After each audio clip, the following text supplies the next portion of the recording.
Hidup TV mempersembahkan Oase Rohani Katolik yang dibawakan oleh para imam Keuskupan Agung Jakarta. Selamat menyaksikan. Sahabat Oase Rohani Katolik, apa kabar? Kita berjumpa kembali hari ini dalam siaran Oase Rohani Katolik pada pekan kedua Prapaskah. Dan berbahagia sekali karena hari ini kita semua ditemani oleh Pastor Yohanes Budi Raharjo SDB. Dan saya Bernadette Marita akan menemani Anda semua sampai di penghujung acara nanti. Marilah sekarang kita menyapa salam damai kepada Romo Budi yang sudah berada di studio untuk Anda hari ini. Salam damai Romo Budi. Salam damai Marita dan juga kepada pemirsa pendengar dimanapun Anda berada. Ya. Baiklah sahabat Oase Rohani Katolik yang terkasih, marilah kita awali jumpa kita hari ini dengan sebuah doa pembukaan yang akan dipimpin oleh Romo Budi. Dalam nama Bapa dan Putra dan Roh Kudus. Amin. Allah Bapa yang penuh kasih, tolonglah kami untuk selalu mengandalkan Engkau, baik dalam keberhasilan maupun dalam ketidaktahuan kami. Sabdamu adalah pedoman hidup yang mengarahkan setiap langkah hidup kami. Sebab Engkaulah Allah yang perkasa, pengasih dan penyayang sepanjang segala masa. Amin. Sahabat Oase Rohani Katolik yang terkasih, antifon pembuka kita hari ini adalah, Ya Tuhan, ujilah dan selidikilah jalanku. Periksalah batinku dan bimbinglah aku di jalan menuju hidup abadi. Bacaan hari ini diambil dari kitab Yeremia bab 17 ayat 5 sampai 10. Beginilah firman Tuhan, terkutuklah orang yang mengandalkan manusia, yang mengandalkan kekuatan sendiri, dan yang hatinya menjauh dari Tuhan. Ia seperti semak bulus di padang belantara. Ia tidak akan mengalami datangnya hari baik. Ia akan tinggal di tanah gersang di padang gurun, di padang asin yang tidak berpenduduk. Diberkatilah orang yang mengandalkan Tuhan, yang menaruh harapannya pada Tuhan. Ia seperti pohon yang ditanam di tepi air, yang merambatkan akar-akarnya ke tepi batang air, dan tidak mengalami datangnya panas terik. Ia seperti pohon yang daunnya tetap hijau, yang tidak khawatir dalam tahun kering, dan yang tidak berhenti menghasilkan buah. Betapa liciknya hati, lebih licik daripada segala sesuatu. Hati yang sudah membatu, siapakah yang dapat mengetahuinya? Aku Tuhan yang menyelidiki hati dan menguji batin, untuk memberi balasan kepada setiap orang setimpal dengan hasil perbuatannya. Demikianlah sabda Tuhan. Syukur kepada Allah.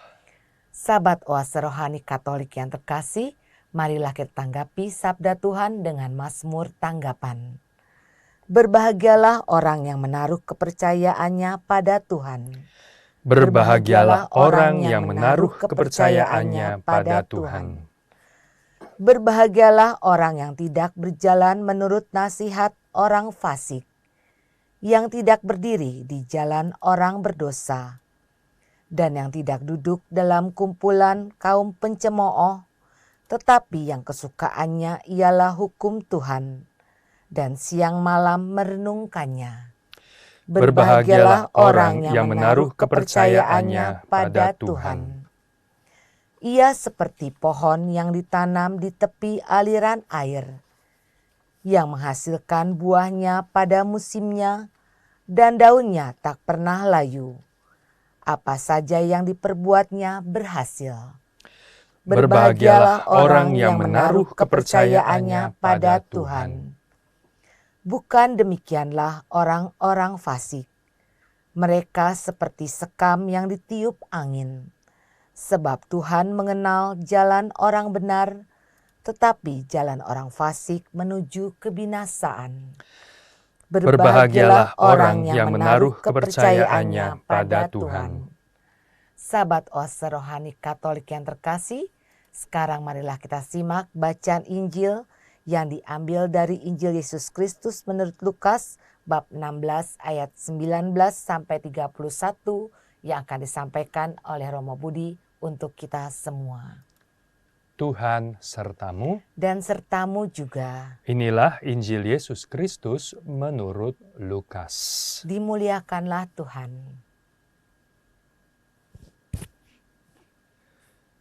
Sekali peristiwa, Yesus berkata kepada murid-muridnya, "Ada seorang kaya yang selalu berpakaian jubah ungu dan kain halus, dan setiap hari ia bersukaria dalam kemewahan. Dan ada seorang pengemis bernama Lazarus. Badannya penuh dengan borok. Ia berbaring dekat pintu rumah orang kaya itu dan ingin menghilangkan laparnya dengan apa yang jatuh dari meja orang kaya itu. Malahan anjing-anjing datang dan menjilati boroknya. Kemudian matilah orang miskin itu, lalu dibawa oleh malaikat-malaikat ke pangkuan Abraham. Orang kaya itu juga mati, lalu dikubur. Sementara menderita sengsara di alam maut, ia memandang ke atas, dan dari jauh dilihatnya Abraham dengan Lazarus duduk di pangkuannya. Lalu ia berseru, 'Bapa Abraham, kasihanilah aku. Suruhlah Lazarus mencelupkan ujung jarinya ke dalam air dan menyejukkan lidahku, sebab aku sangat kesakitan dalam nyala api ini.' Tetapi Abraham berkata, 'Anakku, ingatlah, engkau telah menerima segala yang baik semasa hidupmu, sedangkan Lazarus segala yang buruk. Sekarang ia mendapat hiburan, dan engkau sangat menderita. Selain daripada itu, di antara kami dan engkau terbentang jurang yang tak terseberangi, sehingga mereka yang mau pergi dari sini kepadamu, ataupun mereka yang mau datang dari situ kepada kami, tidak dapat menyeberang.' Kata orang itu, 'Kalau demikian, aku minta kepadamu, Bapa, supaya engkau menyuruh dia ke rumah ayahku, sebab masih ada 5 orang saudaraku, supaya ia memperingatkan mereka dengan sungguh-sungguh, agar mereka kelak jangan masuk ke dalam tempat penderitaan itu.' Tetapi kata Abraham, 'Ada pada mereka kesaksian Musa dan para nabi. Baiklah mereka mendengarkan kesaksian itu.' Jawab orang itu, 'Tidak, Bapa Abraham, tetapi jika ada seorang yang datang dari antara orang mati kepada mereka, mereka akan bertobat.' Kata Abraham kepadanya, 'Jika mereka tidak mendengarkan kesaksian Musa dan para nabi, mereka tidak juga akan mau diyakinkan, sekalipun oleh seorang yang bangkit dari antara orang mati.' Demikianlah Injil Tuhan. Terpujilah Kristus. Sahabat Oase Rohani Katolik yang terkasih, setelah kita menyimak firman-firman Tuhan pada hari ini, sekarang marilah kita simak bersama permenungan yang disampaikan oleh Romo Budi untuk kita semua. Romo, dari firman-firman Tuhan hari ini, kiranya ada permenungan apakah yang ingin disampaikan kepada para pendengar yang terkasih? Baik, Marita, saya mau mulai dengan memberikan catatan liturgi. Saya tidak tahu kalau dalam acara sebelumnya, dalam masa Prapaskah ini sudah diberikan, tapi kalaupun sudah pernah, baik juga untuk mendengarkannya lagi. Jadi kita ada dalam masa khusus, dalam liturgi, di dalam perayaan iman kita. masa Prapaskah. Dan masa Prapaskah adalah masa yang lebih intens dalam ibadah kita. Dalam usaha kita mendekatkan diri kepada Tuhan. Dalam usaha kita membaharui diri. Sama seperti saudara-saudari kita orang Muslim, mereka punya bulan Ramadan. Yeah. Kita punya masa Prapaskah. Dan masa ini kita semua tahu kemudian puncaknya pada perayaan Trihari Suci, Minggu Paskah. Dan itu adalah yang terbesar, tertinggi di dalam perayaan liturgi, perayaan iman kita. Dan kalau Anda perhatikan dalam masa Prapaskah ini, kan tingkatnya lebih intens dalam ibadah kita. Dalam tatanan liturgi juga derajatnya lebih tinggi, boleh dibilang begitu. Sehingga kalau Anda perhatikan bacaan-bacaan dalam misa harian selama masa Prapaskah, bacaan pertama dipilih yang ada hubungannya dengan Injil. Seperti pada hari Minggu biasa. Sedangkan kalau misa harian masa biasa, itu dua bacaan yang independen, sendiri. Masih menurut alurnya sendiri Injil, urutannya, dan bacaan pertama juga sendiri. Tetapi yang menyusun liturgi ini dari Gereja Katolik itu sudah menyusun dengan rapi dan baik selama masa Prapaskah, mulai dari panggilan kepada pertobatan di Rabu Abu, bertobatlah, percayalah pada Injil, lalu disusun tema-tema yang terus membangun kita sampai nanti puncaknya Trihari Suci, dibaharui dan bangkit dalam secara liturgi merayakan kebangkitan, dan kita juga bangkit menjadi manusia yang makin baik. Kalau sesuai dengan tema pastoral kita, makin adil, ya, supaya membuat semua makin sejahtera. Dan maka seperti itu yang saya mau ingatkan di dalam bacaan-bacaan yang kita dengar selama masa Prapaskah. Dan secara umum dikatakan masa Prapaskah punya tema untuk kita mengenang yang sudah dibaptis, anugerah besar pembaptisan, penebusan Tuhan itu. Dan bagi mereka yang mau dibaptis, mempersiapkan diri. Pasti di paroki-paroki kita ada kelompok-kelompok yang sedang mempersiapkan diri untuk nanti menerima baptisan itu. Dan kepada siapapun selama masa Prapaskah 40 hari yang disebut retret agung itu, kita diajak untuk membina sikap tobat. Kita diajak sebetulnya untuk bertobat senantiasa sebetulnya, tetapi teristimewa dalam masa Prapaskah. Dan pasti di paroki-paroki juga, pastor-pastor paroki memberikan waktu juga secara khusus untuk sakramen tobat. Dan ini semua kita lihat adalah konteks liturgi dari bacaan juga yang kita mau dengarkan, renungkan bersama. Jadi inti selalu ada panggilan kepada pertobatan. Ya. Dan apa yang boleh saya komentari pertama di bagian pertama adalah dari bacaan pertama. Dari bacaan pertama dari kitab Nabi Yeremia. Dan di situ disajikan dua hal yang kontras. Kelompok yang terkutuk, kelompok yang terberkati. Dan kita semua dipanggil tentu untuk beranjak dari yang satu ini yang tidak baik kepada yang baik itu. Dan di dalam pesannya, Nabi Yeremia membuat satu gambaran, sebuah ilustrasi, metafora. Dan tadi kita mendengar sendiri, yang terkutuk itu mana? Lawannya terkutuk, terberkati. Yang nasibnya tidak baik, sengsara. Dan Yeremia mengatakan, yang terkutuk adalah orang yang mengandalkan manusia, mengandalkan kekuatannya sendiri. Kalau gitu lawannya, yang terberkati siapa? orang yang mengandalkan Tuhan di ayat 7 itu, yang menaruh harapannya pada Tuhan. Lalu di sana digambarkan seperti apa orang yang menaruh harapannya atau kekuatannya pada mengandalkan kekuatannya sendiri. Ia seperti semak bulus di padang belantara. Dan ini Yeremias menggunakan gambaran yang sungguh sangat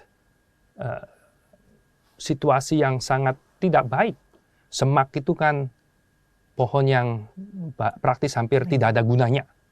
Dan ini bulus lagi. Artinya semak bulus itu semak yang gundul. Tidak ada daunnya. Semak udah semak, nggak ada daunnya, mungkin nggak ada rantingnya juga. Lalu kemudian tumbuhnya juga di padang belantara. Jadi tanah yang gersang. Maka ia tidak akan mengalami datangnya hari baik. Di tanah yang gersang tidak mengalami hari yang baik, artinya apa? Artinya tidak mengalami perubahan cuaca. Kering terus begitu. Dan tinggal di tanah gersang, di padang gurun, di padang asin, tanah yang asin yang tidak sulit ada kehidupan, yang tidak berpenduduk, sepi. Bisa menangkap di situ, ya. Ilustrasinya sangat powerful, saya bilang, untuk menggambarkan situasi merana, situasi sengsara dari orang yang terkutuk. Dan itu orang yang mengandalkan kekuatannya sendiri. Mau membangun hidupnya dengan kekuatannya sendiri, tapi akhirnya dalam proses yang terjadi adalah dalam bahasa kitab suci itu terkutuk. Sebaliknya sekarang, kontras dengan itu adalah diberkatilah orang yang mengandalkan Tuhan, yang menaruh harapannya pada Tuhan. Seperti apa? Nah, lihat bedanya banget kan? Seperti pohon yang ditanam di tepi air. Pertama pohon, beda dengan semak. Pohon hijau kita bisa bayangkan, apalagi ada buahnya. Dan bukan di gurun yang gersang, di tepi air. Ada sumber kehidupan. Maka yang merambatkan akar-akarnya ke tepi batang air, dia mencari connect dengan sang sumber kehidupan, air. Itu orang yang mengandalkan Tuhan. Orang yang punya kontak dengan Tuhan, yang punya harapan dengan Tuhan, menyentuh kepada sumber kehidupan. Dan di sini ditulis tidak mengalami datangnya panas terik. Saya komentari kurang tepat terjemahan ini. Sebetulnya kalau misalnya dalam terjemahan yang bahasa Inggris, does not fear heat when it comes.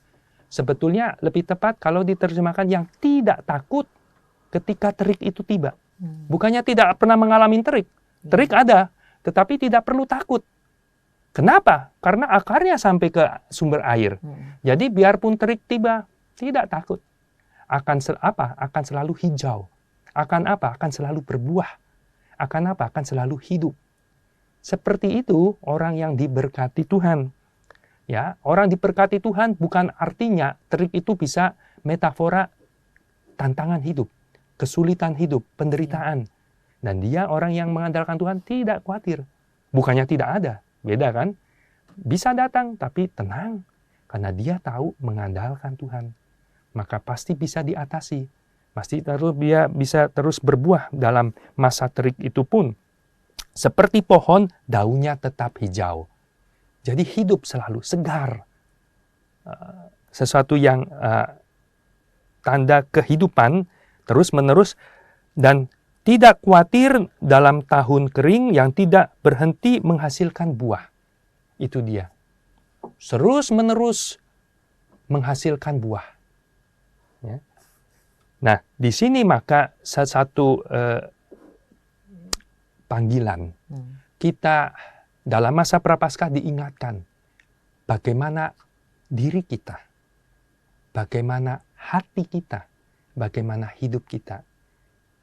Kita yang mengandalkan Tuhan atau jangan-jangan kita terlena dengan kehidupan dunia arus zaman cara-cara orang hidup di sekitar kita, lalu kita jatuh juga ikut mengandalkan kekuatan sendiri. Saya nanti akan sedikit komentari konkretnya yang contoh seperti apa. Dan di sini dikatakan betapa liciknya hati, lebih licik daripada segala sesuatu. Ketika orang mengandalkan kekuatannya sendiri, ia mengandalkan hidupnya dengan segala kelicikannya, dengan segala akal bulusnya, dengan segala bahkan tentu kejahatannya. Hati yang sudah membatu, mengeras. Siapakah yang dapat mengetahuinya? Ya, itu semua satu hal-hal yang katakan terkutuk, tidak baik. Yang licik, yang mengeras. Kalau yang diberkati apa? Berarti hati yang jujur, bukan yang licik. Hati bukan yang mengeras, tetapi hati yang lembut. Yang tentu, yang lembut itu adalah yang penuh kasih. Yang jujur, yang lembut, yang penuh kasih, kelembutan itu. Nah, saya sekarang mau mengajak Anda dalam refleksi hidup kita masing-masing yang dimaksud dengan mengandalkan kekuatan sendiri. Yang seperti apa? Ya, mengandalkan kekuatan sendiri artinya saya bilang adalah yang mau membangun hidupnya dengan segala kemampuan dirinya dan dengan segala kelicikannya. Pikirnya itu yang akan membuat hidupku berhasil. Dan kita semua tahu, contohnya adalah yang sering kali dibicarakan dan sepertinya kadang orang sudah tidak berdaya tentang korupsi. Korupsi itu kan penuh dengan kelicikan. Dan artinya apa? Sebetulnya orang mau membangun hidupnya dengan kekuatan dirinya. Dengan segala akal bulusnya itu tidak percaya kepada Tuhan yang menyelenggarakan, mengandalkan. Beda, lawannya adalah kontrasnya dengan orang yang sekali lagi jujur. Orang yang jujur, kalau ada yang nggak benar, katakan tidak benar. Kalau diajak yang nggak benar, kita menolak. Bahkan akibatnya ketika kejujurannya itu membuat dia mungkin mengalami kesulitan-kesulitan. Mungkin dia itu juga mengalami penolakan-penolakan. Atau bahkan dalam karirnya mengalami demosi, bukan promosi. Karena kamu nggak bisa diajak sekongkol. Kamu nggak bisa diajak kerjasama, bahasa halusnya kan. Kamu orangnya kaku, kamu orangnya susah diajak kerjasama. Mungkin dicap begitu. Tapi orang yang jujur, biar aku apapun ku tanggung akibatnya, tetapi aku mau berjalan di jalan Tuhan, mencari dulu kerajaan Allah. Biarpun akibatnya ada banyak hal kesulitan, bahkan demosi, tetapi percaya. Hidupku di tangan Tuhan. Aku mengandalkan Tuhan. Bukan dengan kekuatan sendiri, kelicikan, korup, dan sebagainya. Dan itu kan bisa direfleksikan tantangan kita semua. Dan dikatakan korupsi, kejahatan yang luar biasa, dan seringkali kita terus baca masih ada yang ketangkap, yang banyak ngomong anti korupsi ternyata ketangkap juga, berbuat yang seperti itu, sudah disumpah pakai Alkitab juga berbuat seperti itu. Kayak sepertinya sudah seperti tadi saya katakan tidak berdaya. Dan kalau dipikir-pikir, ya juga ini bisa diterapkan refleksi ini juga kepada orang muda, siswa-siswi yang sedang belajar. Kalau mengandalkan kekuatan sendiri dengan kelicikan sendiri, mau dapat nilai baik, ya dengan cara apa? Nyontek. Sudah ada cikal bakalnya di situ, ya kan? Tetapi kalau orang nggak mau mengandalkan kekuatan sendiri untuk membangun hidupnya, bukan dengan cara yang kelicikan seperti itu, kecurangan, tapi dengan kejujuran. Belajar, mempersiapkan diri, dan jujur, dan apapun hasilnya, itu adalah yang terbaik. Itu yang terbaik, apapun hasilnya. Dan tidak perlu khawatir dengan nilainya berapa, ranking berapa. Begitu kan? Karena saya tahu percaya keberhasilan hidupku ada di tangan Tuhan. dengan jalan kejujuran, dengan cara kerjaku sendiri kerja keras, dengan cara berdisiplin, bukan dengan cara yang licik yang nggak benar begitu, asal dapat nilainya tinggi.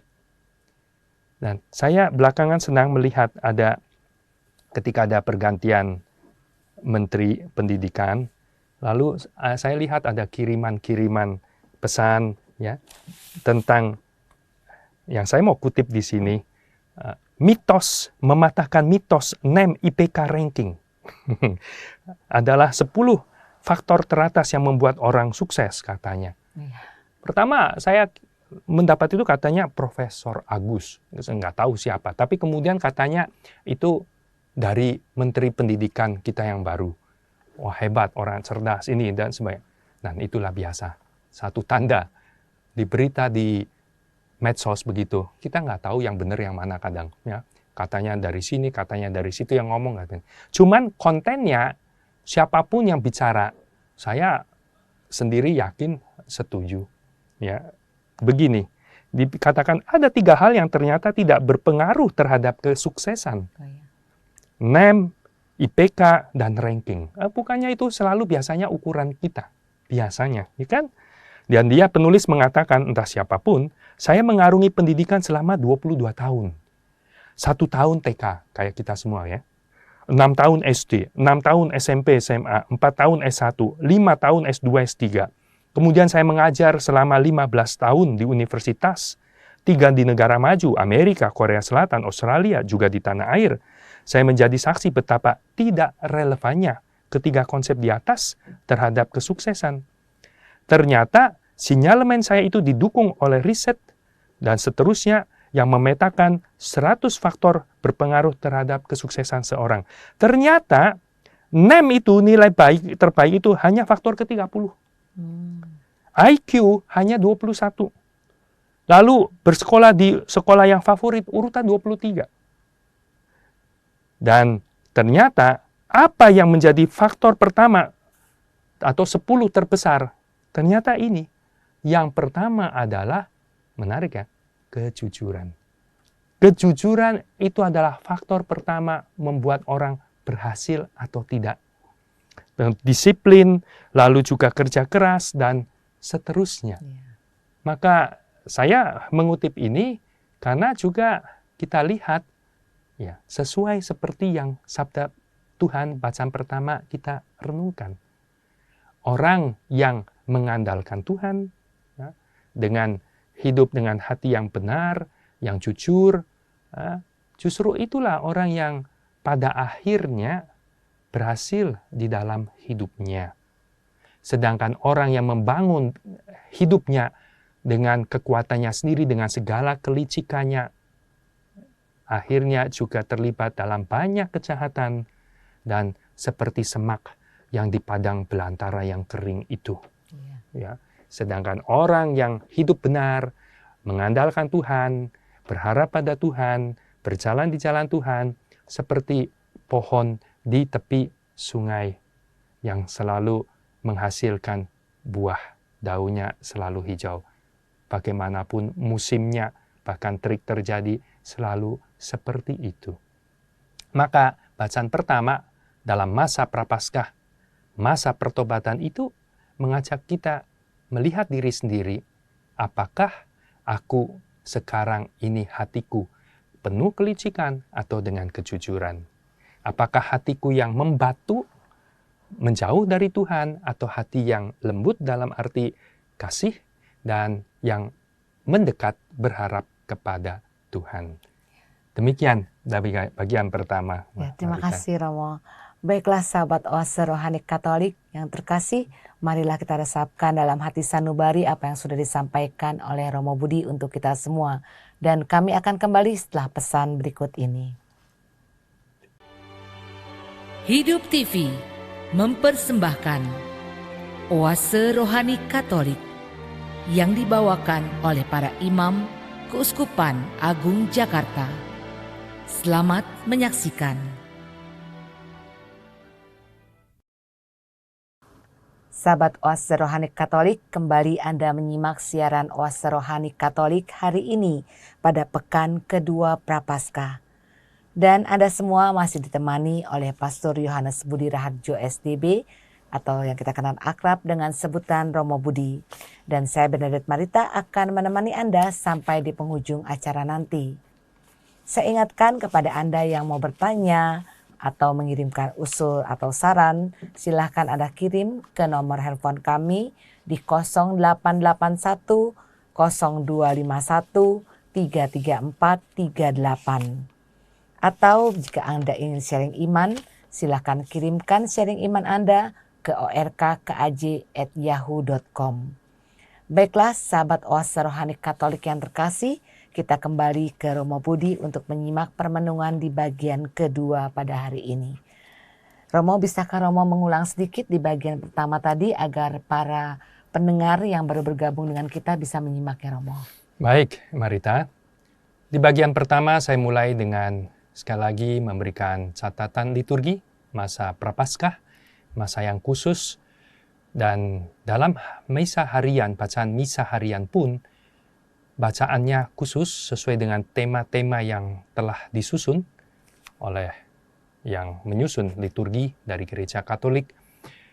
Dan bacaan pertama dipilih yang sesuai, ada hubungannya dengan bacaan Injil seperti pada hari Minggu biasa. Dan tadi di bagian pertama sudah tampak tema apa di situ yang dipilihkan dalam masa Prapaskah yang secara umum adalah masa pertobatan. Dalam arti negatif, pertobatan itu adalah mau memperbaiki diri. Dan tetapi di aspek positifnya, masa Prapaskah itu adalah masa penuh rahmat, di mana kita terus membaharui diri, makin mendekati diri kepada sumber kehidupan Allah dengan sakramen-sakramennya, ibadahnya, hidup doa, dan praktek-praktek kesalehan kita ditingkatkan. Dan seperti itu kita menghidupi masa Prapaskah, pertobatan, penuh rahmat untuk kita makin menuju kepada kepenuhan hidup, yaitu kebangkitan ya, yang Tuhan mau berikan pada kita semua. Dan di bacaan pertama dari kitab Nabi Yeremia disajikan macam kontras, satu gambaran antara yang terkutuk dan yang diberkati. Yang terkutuk, kehidupan yang tidak baik itu digambarkan seperti semak bulus di padang belantara, kering kerontang, sengsara sendirian. Sedangkan yang diberkati digambarkan seperti pohon yang ditanam di pinggir air, sungai, dan akarnya terus mencari air itu, dan daunnya selalu hijau, ya, selalu menghasilkan buah, biarpun ada musim panas datang dan sebagainya. Nah, itu adalah gambaran yang saya tadi mengundang, membuat kita berefleksi dalam masa Prapaskah Tobat ini. Bagaimana keadaan saya? Ketika saya menemukan keadaan seperti hal-hal itu yang mengandalkan diri sendiri, apalagi sudah bermain dalam hidup dengan segala kelicikan, hati yang licik, hati yang keras, untuk pikirnya dengan cara-cara sepak terjangku, aku bisa membangun hidupku menjadi baik. Saatnya kita membaharui diri. Kita dipanggil untuk belajar kembali mengenal Tuhan, kembali mengandalkan Tuhan, berharap kepadanya, mengikuti jalannya. Dan jalannya adalah tentu bukan dengan kelicikan, tapi dengan kejujuran. Bukan dengan kekerasan, tetapi dengan kelembutan, kasih. Dan Injil yang diambil di hari ini adalah mengingatkan kita, hati kita keras atau lembut. Hati kita yang menutup diri pada orang lain, atau yang bisa mengasihi kepada orang lain, tentu di sekitar kita yang membutuhkan kebaikan, pertolongan kita. Dan itu tadi di bagian pertama. Dan karena memang bacaan pertama itu dipilih yang ada hubungannya dengan Injil, maka kita betul-betul bisa connect, menghubungkannya dengan perikop yang dipilih dalam hari Kamis minggu kedua Prapaskah ini. Dan bacaan yang ditampilkan kepada kita ada perumpamaan yang pasti kita semua juga familiar, kenal dengan baik. Perumpamaan yang dari Tuhan Yesus yang ada hanya pada Injil menurut Lukas. Yaitu perumpamaan tentang orang kaya dan orang miskin, bahkan dikatakan pengemis itu yang namanya Lazarus. Dan ini perumpamaan yang ada hanya ada di Injil menurut Lukas. Dan kalau Anda lihat di situ, lagi-lagi sama, hampir seperti yang bacaan pertama, ditampilkan kontras. Dua gambaran yang sungguh sangat kontras. Kontrasnya itu pasti siapapun mendengar cerita ini langsung nangkep secara eksplisit. Lihat saja, yang satu kaya seperti apa. Jubahnya ungu, pakaiannya kain halus, yang lain penuh dengan borok. Begitu kontrasnya terasa sekali, striking. Yang lain katanya hidup setiap hari dalam kemewahan. Berarti kita bisa bayangkan makanan berlimpah dan mewah dan banyak macamnya. Dan yang lain begitu lapar, mau mengisi perutnya dengan remah-remah yang jatuh dari orang kaya itu, meja orang kaya itu pun nggak dapat. Dan malahan anjing sampai menjilati. Begitu lemahnya, sampai itu orang nggak bisa ngusir gitu loh. Itu gambaran anjing itu hewan yang najis, yang tidak baik bagi orang Yahudi. Seperti mau ngusir aja udah nggak bisa, nggak kuat, sampai lemah, sampai dijilatin aja sama anjing itu. Dan seperti itu, eksplisit sekali. Tapi sebetulnya ada kontras yang implisit juga. Yang implisit adalah si kaya itu nggak dikasih nama oleh Yesus dalam ceritanya. Tapi si miskin ini ada namanya, Lazarus. Sebetulnya nama itu menunjukkan apa sih? Pribadi. Itu ada hidup. Tetapi di sini seperti anonim. Ya, biarpun kaya, mewah, tetapi sebetulnya tidak punya nama. Dan yang kaya ini tidak menolong yang diceritakan Lazarus yang ada di pintunya. Dekat sekali, bisa lihat, tapi tidak tergerak menolong. Tapi si miskin ini tidak diceritakan mengeluh apapun.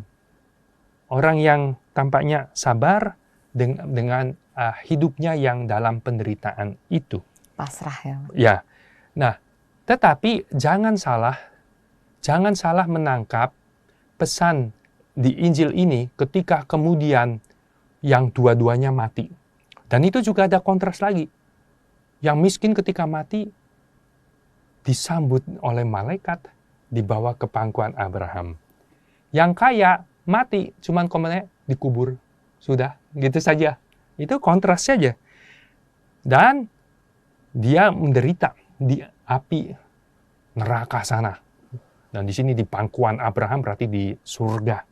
Kontras sampai dia kepanasan, minta setetes air yang dicelupkan dari jari Lazarus untuk membasahi kerongkongannya yang kering sekali, menderita. Ya, itu kontras. Tapi jangan sampai kemudian perikop ini dipikirkan, wah, begitulah akhirnya nanti terjadi pembalikan. Orang kaya sengsara, orang miskin bahagia di surga. Tidak, jangan ditangkap sebagai otomatis seperti itu. Karena bukan maksud itu perikop ini, Yesus mengucapkan perumpamaan ini. Karena dimanapun Yesus tidak mengajarkan nasib di sana akan berubah secara otomatis hanya berdasarkan keadaan sosial kita di sini. Dan itu, kalau memahami seperti itu, bisa dijadikan satu alasan orang, udah biarin kamu miskin aja, tahu nanti di sananya bahagia. Ideologis begitu. Dan itu saya ingat itu waktu belajar filsafat, saya pikir itu kecaman kayak Karl Marx itu, ya, yang mengecap agama sebagai opium, candu, mau menitam bubukan yang miskin, nggak apa-apa, nanti miskin di sana. Ya nggak bisa, nggak benar begitu. Ya, Tuhan juga tidak mau berperang, memperjuangkan orang jangan miskin. Tapi perumpamaan ini juga menggambarkan sensitivitas perhatian Tuhan kepada orang-orang miskin. Compassion, belas kasihnya. Dan supaya orang-orang yang lebih beruntung itu punya hati untuk menolong. Kasih, hati yang lembut. Bukan hati yang keras, yang tertutup. Itu poinnya. Ya. Dan di sini kita diingatkan, maka seperti apa kita ini? Jangan juga berpikir ini hanya soal kaya miskin dari harta keuangan begitu, harta benda. Ya, tidak seperti itu. Sekali lagi, tidak artinya kalau orang kaya pasti nanti nasibnya seperti dalam perumpamaan. Bukan itu poinnya. Ya, tidak ada seperti satu kesalahan orang dalam kehidupan ekonomi yang baik bukan kemudian bersalah. Tetapi poinnya adalah kalau tidak kemudian bisa berbagi, tidak menolong sesamanya. Nah, itu yang menjadi sesuatu refleksi yang bisa menjadi pertobatan untuk kita. Kalau kita juga seperti orang kaya, yaitu yang lebih asik dengan diri sendiri. Dan kita menutup atau tidak mau melihat keadaan sekitar. Yang nyata-nyata ada yang perlu dibantu. Maka dari awal masa Prapaskah, Rabu Abu, selalu kan bacaannya itu. Tentang 3 hal duty, kewajiban sebagai orang Yahudi yang saleh, yang berbakti, ya, tentang menderma, berdoa, dan berpuasa. Ya, 3 duty itu, 3 kewajiban itu. Dan kita diingatkan tentang kewajiban yang pertama, menderma, menolong. Kita punya kelebihan apa? Tidak hanya soal kekayaan harta, tetapi mungkin kita lebih bisa punya pengetahuan yang lebih, membantu kepada yang kurang. Kita mungkin punya keadaan entah kehidupan keluarga yang lebih baik daripada yang kesepian, yang tidak punya keluarga. Kita punya banyak teman dan yang lain tidak punya teman, dan kita tidak asik dengan diri sendiri, sedangkan yang lain tidak punya teman, tidak didekatin, tidak dibantu untuk memperbagi pertemanan itu. Ya, jadi banyak yang bisa direnungkan dan diaplikasikan dalam hidup kita masing-masing. Dan ini adalah pesan yang saya bilang lagi-lagi adalah pertobatan. Pertobatan supaya kita benar-benar punya hati yang jujur, punya hati yang lembut, yang penuh kasih kepada sesama. Dan kalau diperhatikan, perikop ini, dia sampai ke tempat yang tidak baik itu, ya, yang kalau dalam pasal pertama kan ada yang terkutuk, ada yang terberkati, ya, si ayah itu, yang striking, yang mencengangkan juga tidak diceritakan orang kaya itu berbuat jahat. Tidak diceritakan orang kaya itu jahat kepada sesamanya. Tidak diceritakan juga bahwa dia memperoleh kekayaannya dengan cara-cara yang nggak benar. Ya. Jadi yang salahnya adalah bukannya dia melakukan kejahatan, tetapi dia tidak melakukan kebaikan. Itu salahnya. Maka kita katakan itu sin of omission. Dosa karena kealpaan. Tidak melakukan yang mestinya dia lakukan. Bukankah setiap kali misa kita membuat pernyataan tobat seperti itu? Saya berdosa, ya, dengan perkataan, dengan perbuatan, dengan pikiran, perkataan, perbuatan, dan Kelalaian. kelalaian. Dosa karena kelalaian. Karena kita tidak peka, bisa asik dengan diri sendiri. Dan dunia sekarang dengan segala macam kemajuan medsosnya bisa membuat orang asik di dunianya sendiri. Karena dan tidak peka terhadap sekeliling yang sebetulnya banyak yang bisa butuh bantuan. Ya, itu. Suatu peringatan yang keras buat kita semua, jangan sampai kita juga seperti itu. Tidak cukup tidak berbuat jahat, tetapi apakah kita berbuat baik? Seperti pohon yang ditanam di aliran pinggir sungai itu menghasilkan buah. Tidak cukup bagus hanya daunnya hijau. Tidak, tapi Tuhan mengharapkan buahnya itu. Dan pertobatan di akhir cerita itu, pertobatannya orang kaya itu yang diceritakan sengsara itu di dunia yang lain itu lalu minta supaya Lazarus pergi ke saudara-saudaranya. Masih ada 5 lagi tuh yang kayak aku hidupnya. ya itu sama orang yang mengandalkan sendiri kehidupannya untuk dirinya sendiri, akhirnya begitu. Seperti peringatkan. Dan terjadi dialog di sana yang kita dengar tadi antara Abraham dengan orang kaya itu. Di sana ada kesaksian Musa dan sebagainya. Sudah cukup dengarkan. Oh enggak, mesti ada orang yang datang dari dunia mati ke sana baru tercengang lalu mereka akhirnya bertobat. Nah itu kan intinya adalah bertobat. Bertobat berarti dia mengakui dirinya salah. Selama hidupnya dia gagal, dia keliru, dia tidak melakukan yang baik, dia lalai, dan dia pingin yang lain bertobat. Tetapi dia pikir kalau ada orang yang ke sana kasih tahu, mencengangkan, melihat mukjizat, bertobat. Tetapi dikatakan kalau tidak percaya bertobat karena apa yang dikatakan oleh Musa, kesaksian Musa dalam kitab sucinya, juga tidak akan ditobatkan dengan orang yang hidup lagi dari mati. Dan itu perkataan itu tampaknya juga itu dialamatkan ke orang-orang Farisi yang juga tidak menjadi percaya kepada Tuhan. Ketika Tuhan Yesus menghidupkan lagi Lazarus, bukan dalam perumpamaan ini, tapi Lazarus yang beneran ada dari Betani, yang saudaranya Marta dan Maria, yang sudah dikubur 4 hari itu, ketika dihidupkan lagi, apa reaksi orang-orang Farisi? Bukannya, hoi, lalu mereka menjadi percaya murid Tuhan. Tidak. Lihat di kitab suci. Dan mereka akhirnya bersekongkol untuk membunuh Yesus. Karena dia bisa buat begitu, lama-lama orang ikut Yesus semua. Seperti itu, tidak menjadi percaya, malah makin memusuhi dan mau membunuh Yesus. Dan ketika Tuhan Yesus sendiri bangkit, apa reaksi mereka? Mereka percaya juga dengan kesaksian para rasul? Tidak.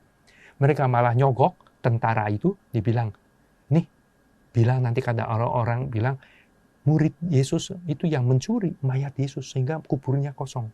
Bukan karena kebangkitan. Jadi, bukannya menjadi percaya, malah menyuap orang untuk melakukan berita kebohongan, hoax. Hoax sudah ada dari zaman dulu-dulu. Ya, malah dengan ada ini kasih duit supaya dia jadi booster atau apa gitu. Menyebarkan berita seperti itu. Ya, lihat. Jadi apa yang membuat orang bisa bertobat? Bukan melihat mukjizat yang mencengangkan begitu. Saya ingat, kalau nggak salah itu tulisan yang di Lourdes. Bagi orang yang tidak percaya, mukjizat apapun tidak membuat dia bertobat. Tetapi bagi orang yang percaya, tidak perlu mukjizat atau tanda apapun. Jadi pertobatan lebih dalam daripada hanya menyaksikan sesuatu yang mencengangkan. Kalau nggak percaya, ya reaksinya malah melawan kenyataan itu.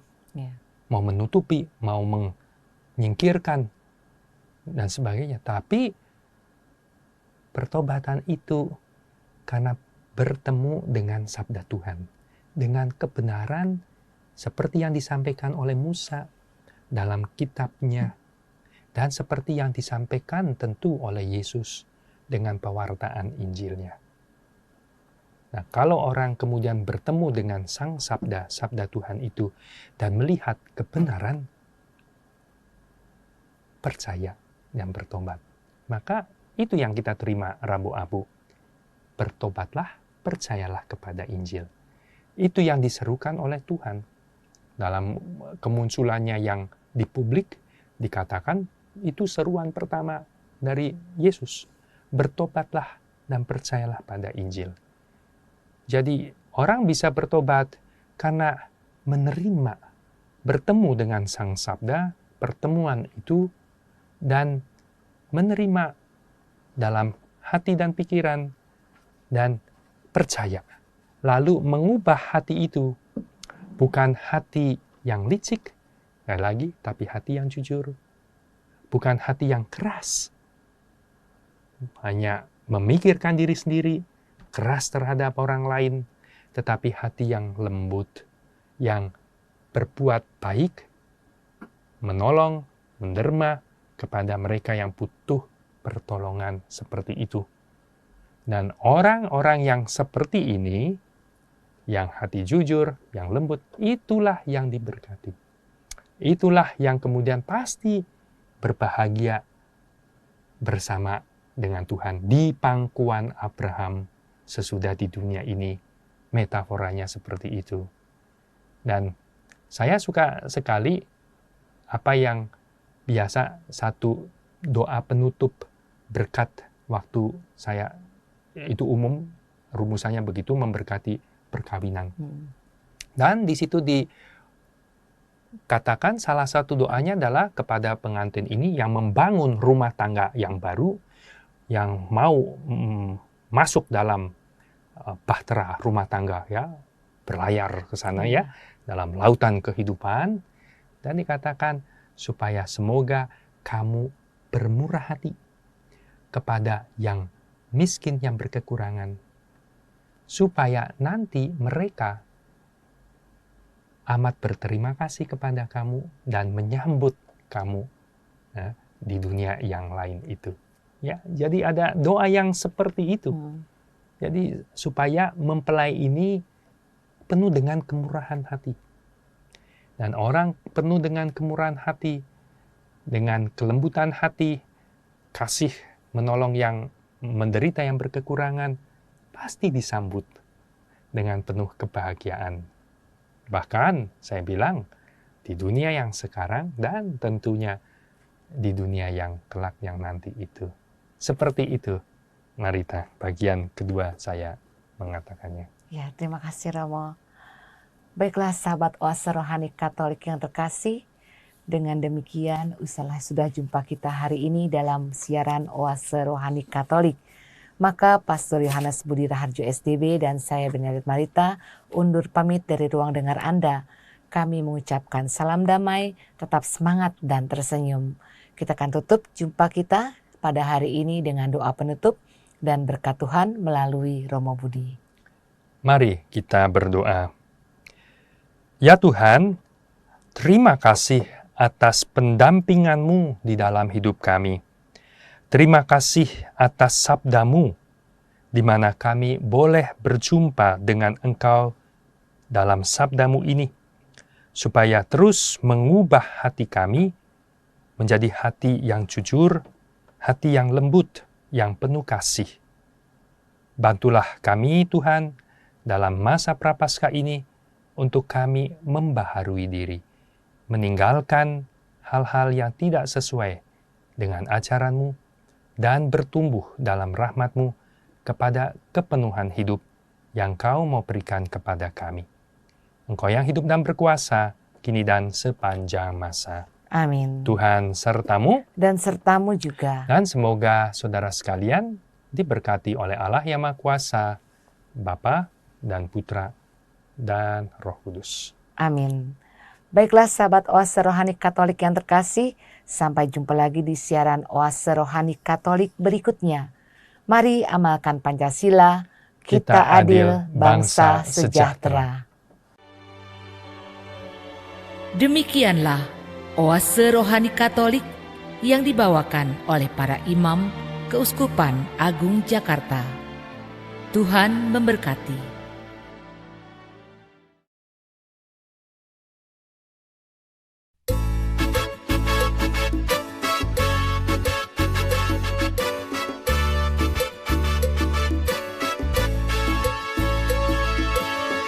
Kami menyanyi lagunya asli, la la la, la la la la la, sambil membawa sembahan kami. Kami menyanyi lagunya asli, la la la, la la la la la, sambil membawa sembahan kami.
Terkadang di dalam hidupmu